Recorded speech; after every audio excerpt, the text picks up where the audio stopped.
Today, I'm going to tell you the 10 lessons I learned from Myron Golden. And number 9 and 10, you don't want to miss those. They could be life-changing.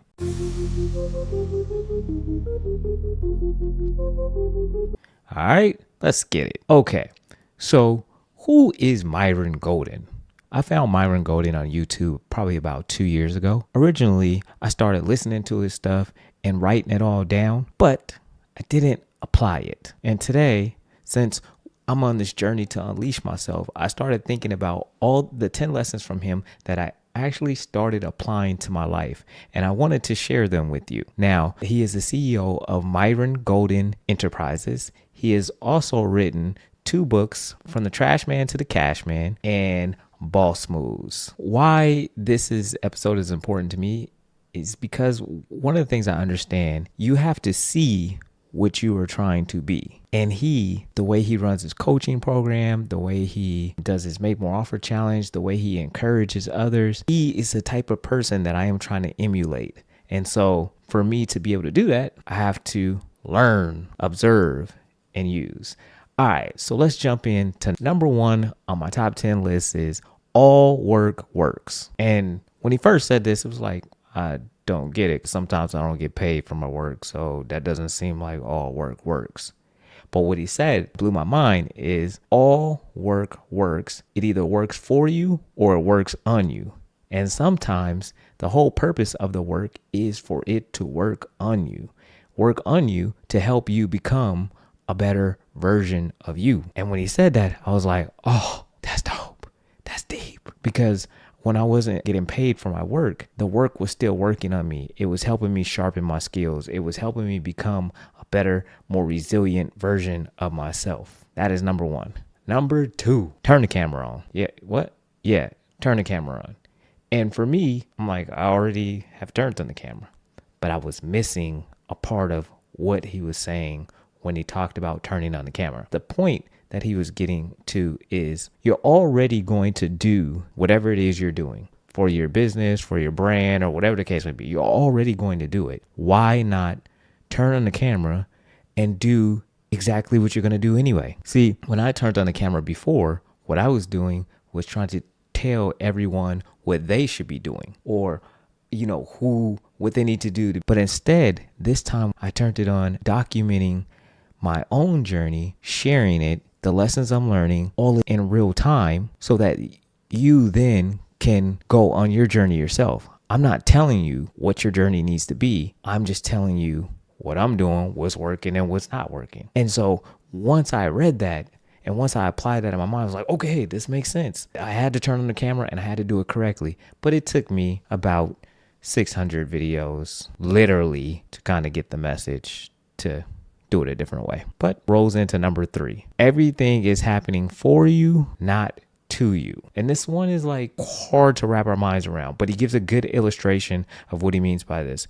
He was born with polio in a segregated hospital. So he did not get the polio vaccine, but because he was born in a segregated hospital, they did not have access to it. And what he said is he is happy. It sounded crazy to me too, but he said he is happy that things went exactly the way they did, because if they had not, he might not have become the person that he's become because of everything he had to go through, all the adversities and how that affected his upbringing, how that affected him mentally, his abilities. All of that made him who he is. And when I started looking at it that way, then some things were to teach me what not to do. Some things are there to make sure I go the direction I need to go, but everything is happening for me. And that allowed me to not take everything so personally when I understand it's for me, not against me. All right. So this one is kind of strange, but it's number 4. How to read properly. Me, I love to read. I'm always picking up a book and I want to check out the ideas, see what I can learn from. But one of the things he talked about is when we read, part of what we should be doing is also thinking about what we're reading. So when we got this book open, that's writing down in the margins. Hey, what came up for me when I just read that line? Oh, okay, that came up for me. And then you write that there. And then after that, okay, wow, I like this passage. How could I reword this passage into something, from me? How could I reword the idea that he is spreading right here from me? And once he said that, I was like, okay, yeah, maybe I have been doing this my thing is I'm trying to get the book done as fast as possible so I can say I read it. But when I slowed down and started, actually thinking about what I was reading, yes, it took me longer to finish a book, but I also got more out of the book instead of just being able to say I read the book. So for me, that one was deep. Number 5, formula for staying broke. This one is pretty cut and dry, but he said the formula for staying broke is to worry about what other people think of you. That's how you stay broke. Because as long as you're worried about what other people think of you, he said you're not going to do the things you need to do to get you out of being broke or to keep you from being broke, because you'll try to keep up with the Joneses, the whoever, because you're worried about what people are thinking about you instead of what you need to do to become the better you. And so that one kind of like punched me in the face, because as part of my unleashing is to not worry about what people think about me, not to be this people pleaser, not to do any of that. And that's part of why I needed to unleash. That's it. Contributing factors. Number 6, there are 2 factors that run all of our lives. Number 1 is contributing factor. Number 2 is determining factor. And he says that most of us are allowing our life to be ran by our contributing factors. The fact that for me, I'm born black and, there's racism, or I'm too short, or not smart enough, or these are all contributing factors. But none of those things, he says, are determining factors. Determining factors are all within you. You get to decide how you're going to allow your contributing factors to affect your life. I could mope around complaining about my height, but it isn't going to make me taller. You could mope around complaining about what you don't have or why your boss is racist, but it isn't going to change anything for you unless you say to yourself, those are contributing factors, but they're not going to determine who or what I will be. And so that's where I had to get to the point where I'm saying on this journey, hey, I can't worry about things outside of me. The only things I can control are the things that I have the ability to affect, my determining factors. And I'm going to focus on those. All right. Number 7, do, be, have. See, what he was talking about in this one, and kind of blew my mind again. Do, be, have. I love the concept, but what is it? It means to get the end result is to have the thing that we're after, the thing that we want, whatever that may be. Well, we have to do the actions that are required, the be, to become the person who can have those things. So, for example, for me, I want to become more articulate. Well, the only way for me to become more articulate is to pay attention to the words and the way I'm using those words now. And then once I'm paying attention to them, I'm actively seeking out new words to learn. And when I'm seeking out those new words to learn, it helps me become a person who is more articulate and who can then be able to communicate better with people so that I can have the things that I believe that I want. And so that is for me. Number 8, the highest one is imagination. That is where you have an idea, a thought, or whatever. That's where it lays. You've created it. It came out of your mind. It could have been based on something else you saw, whatever the case may be.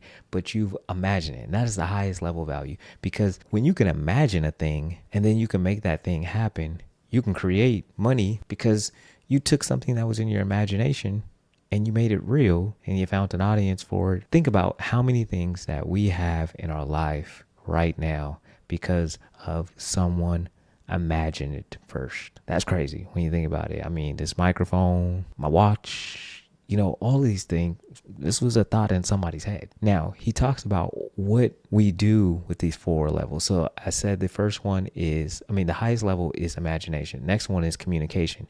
And if you have an idea in your mind, you have to be able to communicate that idea to other people. And then from there, need to implement the idea. And then once you take it from implementation, you have to take it down to the last level, which is unification. So you need other people to buy into your idea also. And that's unification. Think about it.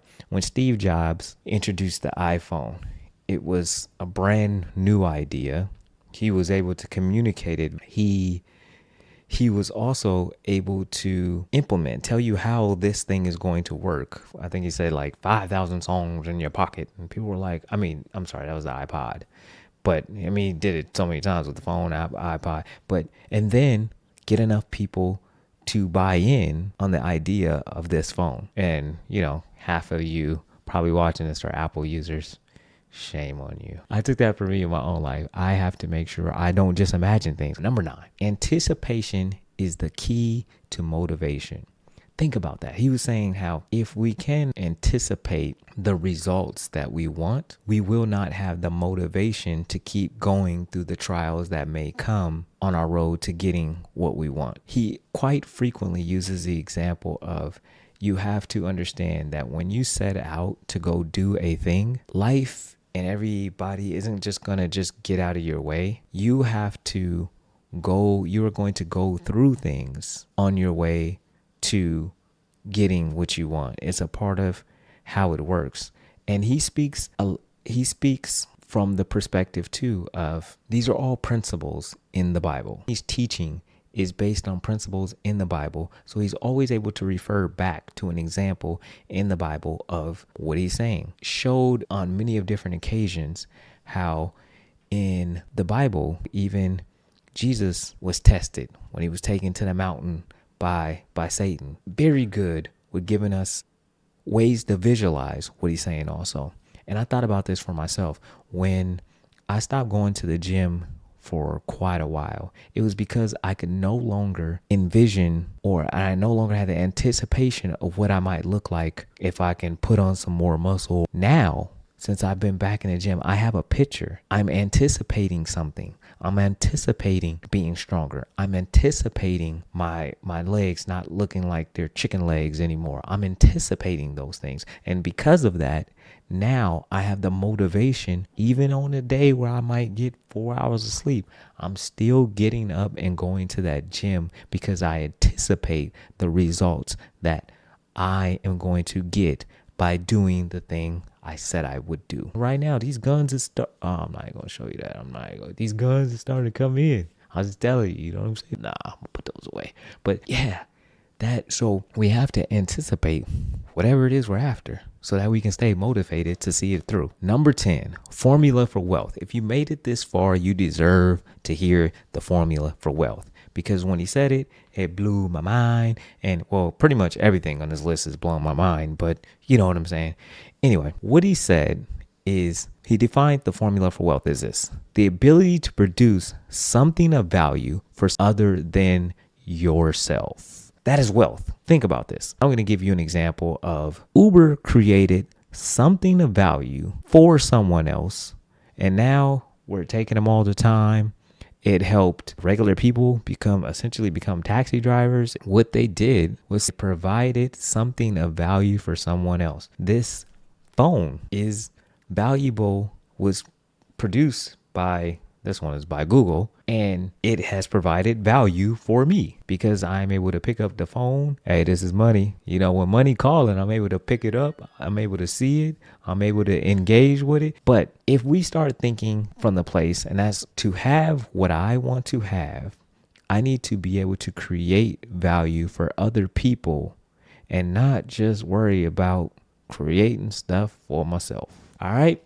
So these were the 10 lessons that I learned from Myron Golden. And I want to give you a bonus one. Man, that man is just who he is. He says what he needs to say. He believes what he believes. And he is not afraid to teach the Bible. He's coming at it from a place of strong conviction in what he's saying and what he believes. And I respect that. And I appreciate that. And I appreciate him for being such a wonderful example of what I can be if I keep working on my thing.